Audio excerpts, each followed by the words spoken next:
I still remember the exact time on my phone screen when my entire life changed.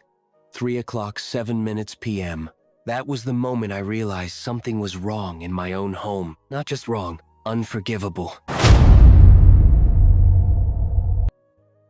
My name is Ethan Miller. I'm 38 years old. I work as a project manager for a construction company in Chicago. My life has always been simple, steady job, modest home, and what I believed was a happy marriage. My wife, Laura, and I had been together for 9 years. Married for 6, I trusted her completely, or at least, I thought I did. That day started like any other weekday. I left home at 8 a.m., kissed Laura goodbye while she was making coffee, and told her I might be late because we had a client inspection scheduled. She smiled like she always did. "Drive safe," she said. Nothing felt off. Nothing felt suspicious. Nothing felt like the beginning of something that would destroy everything. Around 3 p.m., I got a short break at work. The inspection was running smoothly, and for once, I had a few quiet minutes to myself. I leaned against a stack of lumber, pulled out my phone, and decided to call home, just to check in, just to hear her voice. It was something I did sometimes. Small habit. Nothing unusual. The phone rang. Once, twice, 3 times. Then it connected, but the voice that answered was not my wife's. "Hello? Who's speaking?" It was a man's voice. Calm, casual, like he belonged there. For a second, I thought I dialed the wrong number. I pulled the phone away and checked the screen. No, it was my home number, my house, my phone line. My heart skipped. Who is this?" I asked slowly. There was a short pause on the other end. Then I heard something that made my blood run cold. In the background, I heard my wife's voice. "Who is it?" she asked from a distance. Casual, comfortable, like she wasn't surprised there was a man in the house. My grip on the phone tightened. Every muscle in my body went stiff. The man spoke again. "Hold on," he said. Then, slightly away from the phone, he called out, "Laura, someone's asking for you." Laura. Not my wife. Not confused. He said her name, like he knew her, like he'd said it 100 times before. My chest felt like it was being crushed. I didn't speak. I couldn't. I just listened. Then I heard footsteps. Soft, quick, coming closer to the phone. And then my wife's voice. Closer now. Clear. "Hello?" For a moment, I forgot how to breathe. "Laura," I said slowly. "Who was that?" There was a silence. A long one. Too long. "Just someone from the internet company," she said quickly. Her tone was off. Too fast. Too rehearsed. Too nervous. I've known Laura for nearly a decade. I know when she's lying. And in that moment, I knew. But I didn't confront her, not yet, because something inside me said, "Don't react. Don't explode. Find the truth first." So I forced myself to stay calm. "Oh, okay," I said. "Everything all right?" "Yeah, everything's fine," she replied quickly. "Why?" "No reason. Just checking in," I said. We talked for another minute. Normal things. Dinner, groceries, nothing important. But the entire time, my mind was racing, because one question kept repeating in my head. Why is there a man in my house at 3 p.m. when I'm supposed to be at work? And my wife sounds completely comfortable with it? When the call ended, I didn't move for a long time. I just stood there at the construction site, staring at my phone. I felt something I had never felt before in my marriage. Not anger, not yet. Suspicion.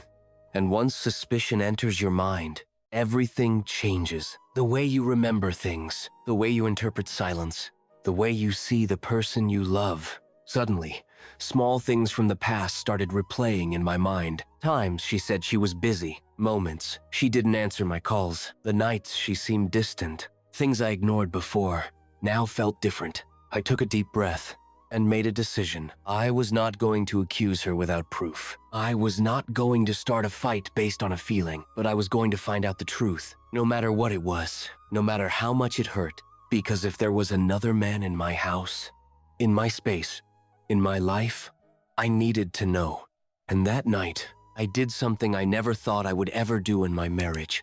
I decided to come home early, unannounced. The rest of my workday felt like it lasted a year. Every sound around me faded into the background. The machines, the workers, the voices. All I could hear was that man's voice in my head. Laura, someone's asking for you. I kept checking the time. 3:15 p.m. 3:22 p.m. 3:37 p.m. Every minute felt like a countdown to something I wasn't ready to face. By 4 p.m., I couldn't focus anymore. I told my supervisor I wasn't feeling well and needed to leave early. He didn't argue. One look at my face, and he just nodded. Go home. Get some rest, he said. If only he knew what kind of rest I was heading into. The drive home felt different. The same roads, the same traffic lights, but everything looked colder, more distant, like I was driving into a life that wasn't mine anymore. I kept thinking, what if it's nothing? What if I'm overreacting? What if there really was just a technician there? But deep down, I knew. Because it wasn't just the man's voice. It was Laura's tone, that pause, that nervous answer. I gripped the steering wheel tighter as I turned into our street. My heart started pounding harder with every second. When I finally pulled into the driveway, I froze. There was a car parked in front of my house. Not mine, not Laura's. A dark gray sedan I had never seen before. My stomach dropped instantly. I sat in the car for a full minute, just staring at it, trying to calm my breathing, trying to think clearly. Stay calm, I whispered to myself. Don't react, just observe. I got out of the car slowly and walked toward the front door. Every step felt heavy, like I was walking toward a truth I didn't want to see. As I reached the door, I noticed something else. The living room curtains were slightly open, and through the gap, I could see movement. 2 shadows. My chest tightened. My hand hovered over the doorknob. For a second, I hesitated, because once I opened that door, there would be no going back. Then I remembered that phone call, that voice, that lie, and I opened the door. The sound of the door unlocking echoed louder than it should have, like it announced my arrival. The moment I stepped inside, everything went silent, dead silent. I walked into the living room, and that's when I saw them, Laura, and a man I had never seen before, standing too close to each other, too comfortable, too familiar. Laura's face turned pale the second she saw me. The man stepped back immediately, like he had been caught doing something he wasn't supposed to. No one spoke for a few seconds. But the truth didn't need words. It was right there, in front of me. What is this? I asked quietly. My voice was calm, but inside, I was shaking. Laura opened her mouth, but no words came out. She looked at the man. The man looked at me. I think I should go, he said quickly. No, I said firmly. You're not going anywhere. My eyes locked onto his. Who are you? He hesitated, then said, I'm just a friend. A friend. In my house, at 3 p.m., while I'm at work, I let out a slow breath. Then, I looked at Laura. Do you want to explain that? I asked. Her eyes filled with panic. Ethan, it's not what you think. I cut her off. Then tell me what it is. Silence. Again. That silence said more than any confession ever could. I turned my gaze back to the man. How long? I asked. He didn't answer. He looked at Laura again, like he needed permission. That told me everything. Get out, I said to him. My voice low, controlled, but final. He didn't argue this time. He grabbed his jacket from the couch and walked quickly to the door. Within seconds, he was gone. The front door closed. And now, it was just me and Laura. The woman I trusted. The woman I built my life with. The woman who just let another man stand in our living room. I looked at her. Really looked at her. And suddenly, she felt like a stranger. How long has this been going on? I asked quietly. Tears filled her eyes. Ethan, please. That's not an answer. She broke. I didn't mean for this to happen. My heart sank deeper, because that wasn't denial. That was guilt. I asked you one simple question, I said. How long? She wiped her tears with shaking hands. 3 months. 3 months. While I was going to work every day. While I was trusting her. While I was building our future. 3 months. She was building something else, with someone else. I felt a sharp pain in my chest, like something inside me just collapsed. But I didn't scream. I didn't throw anything. I didn't lose control, because something inside me had already started to shut down. Why? I asked softly. She looked at me with red eyes. I felt alone. That answer hurt more than the betrayal. Alone? I repeated. I was working every day for us. For this house. For our future. I know, she cried. I know. And I'm sorry. I held up my hand, stopping her, because I didn't want excuses. I didn't want explanations. I just wanted the truth, and I had it. In that moment, I realized something painful. The woman I loved was no longer the woman standing in front of me, and the marriage I thought I had was already broken. I took a slow breath, then I said the words I never thought I would say. I think you should pack your things. Her eyes widened. Ethan, please don't do this. It's already done, I said quietly. The silence that followed was heavier than anything I had ever felt, because in that moment, my life split into two parts. Before 7 p.m., and after it, and there was no going back. That night, I didn't sleep. Not even for a minute. I lay on the edge of the bed, staring at the ceiling while the silence of the house pressed down on me. Laura had locked herself in the guest room after packing a few bags. I didn't stop her. I didn't try to fix anything, because deep inside, I already knew there was nothing left to fix, but something else had taken its place. Not anger. Not yet. Clarity. For the first time since that phone call at 7 p.m., my mind was no longer confused. It was focused. Because now I wasn't just a husband who got betrayed. I was a man who needed the full truth, every detail, every lie, every moment, and I was going to get it. The next morning, I woke up early. Earlier than usual. The house felt different. Empty. Cold. Laura wasn't in the kitchen making coffee like she always did. There was no soft music playing, no normal routine. Just silence. And the memory of what I saw in the living room. I made myself a cup of coffee and sat at the dining table. Then I opened my laptop. If there's one thing I've learned from working in project management, it's this. Every problem has a trail. You just have to find it. I started with the simplest thing, our home internet account. I logged in and checked the service logs. No technician had been scheduled. No service request, no visit. So that internet company lie was exactly what I thought it was. Ali. Next, I checked the home security system. We had cameras at the front door and driveway. I rarely checked them, but now they were everything. I pulled up the recordings from the last few weeks, and there it was, clear as day. The same gray sedan, coming and going, multiple times, different days, different hours, but always when I was at work. Each time, the same man stepped out of the car, walked up to my door, and Laura opened it for him. No hesitation, no surprise. Like it was routine. I watched clip after clip. Each one felt like a knife twisting deeper into my chest. But I didn't stop.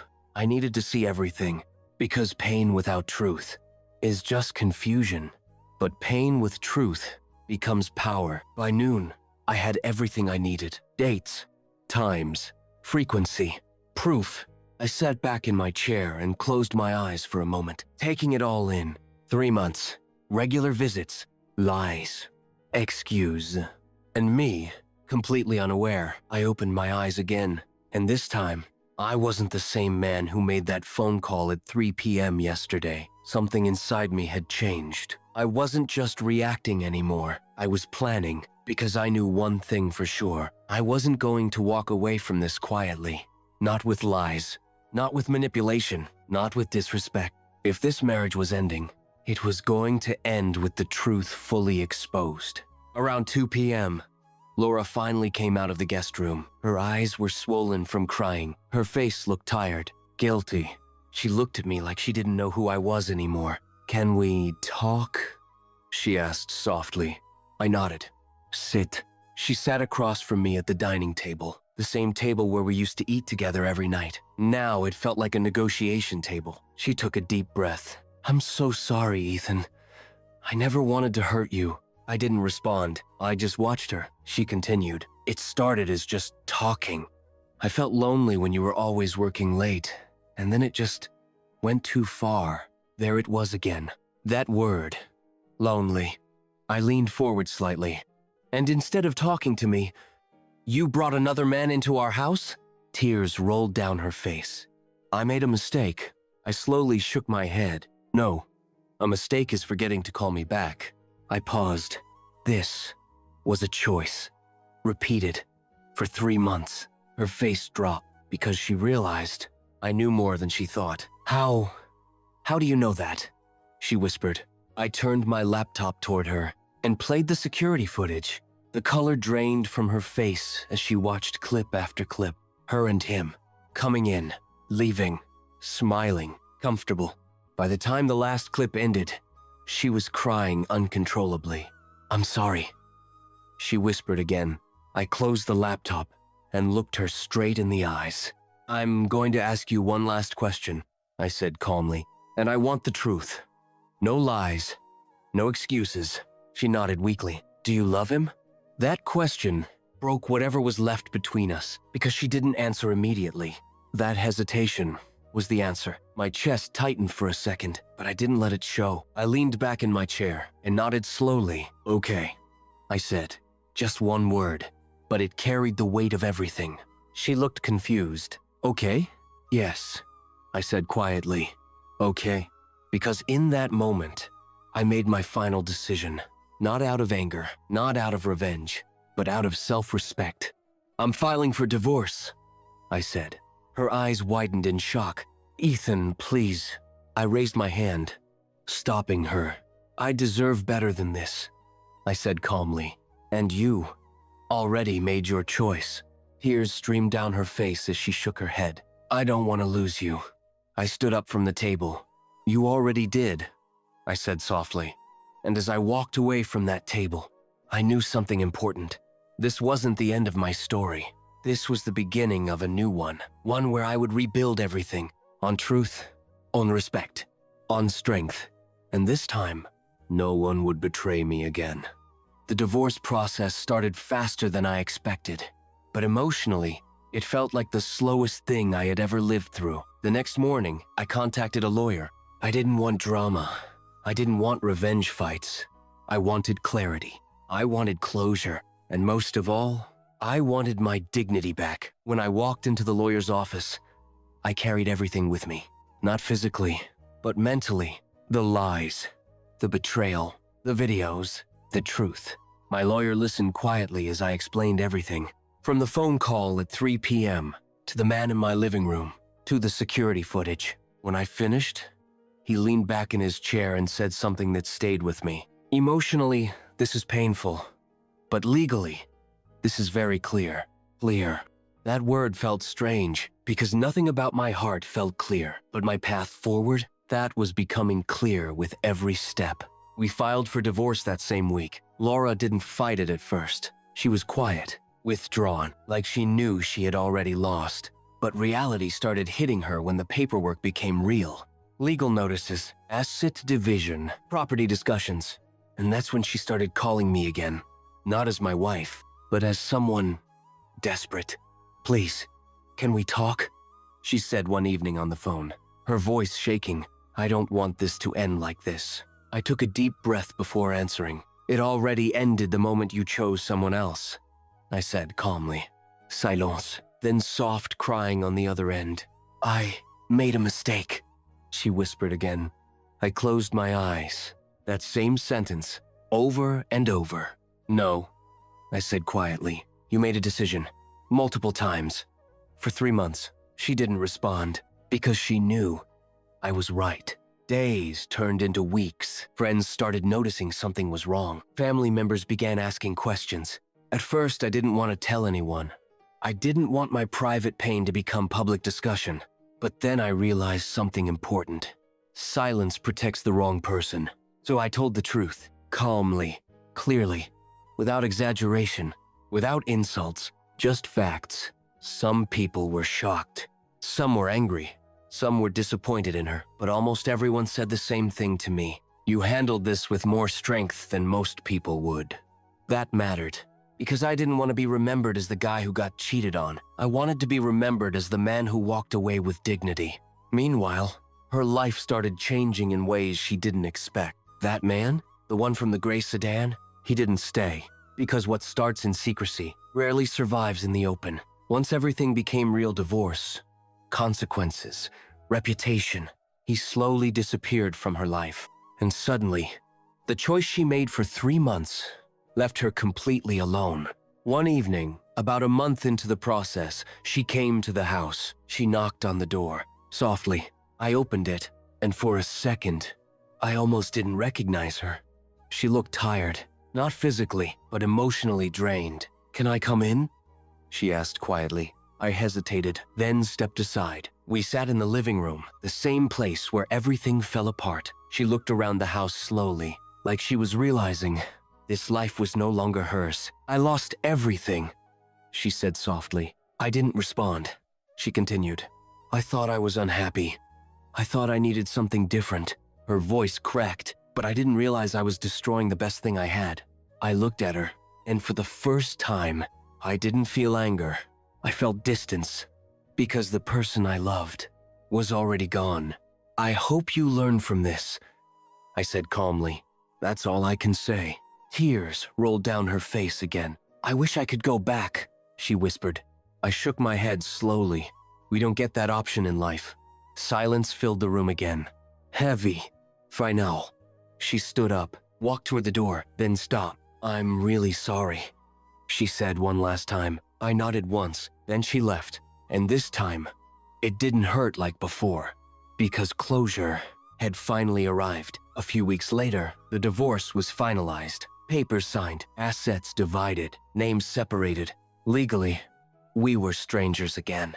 But emotionally, I was something stronger than before, because I survived betrayal. I faced the truth. I chose self-respect over comfort, and I walked away without losing myself. But my story wasn't finished yet, because what came next was something I never expected. Not pain, not regret, but a new beginning that would change my life in a way I never imagined. 6 months later, my life looked nothing like it did before that phone call at 3 p.m. The silence in my house no longer felt heavy. It felt peaceful. At first, the quiet used to remind me of everything I lost. The conversations, the laughter, the routine. But slowly, that same silence became something else.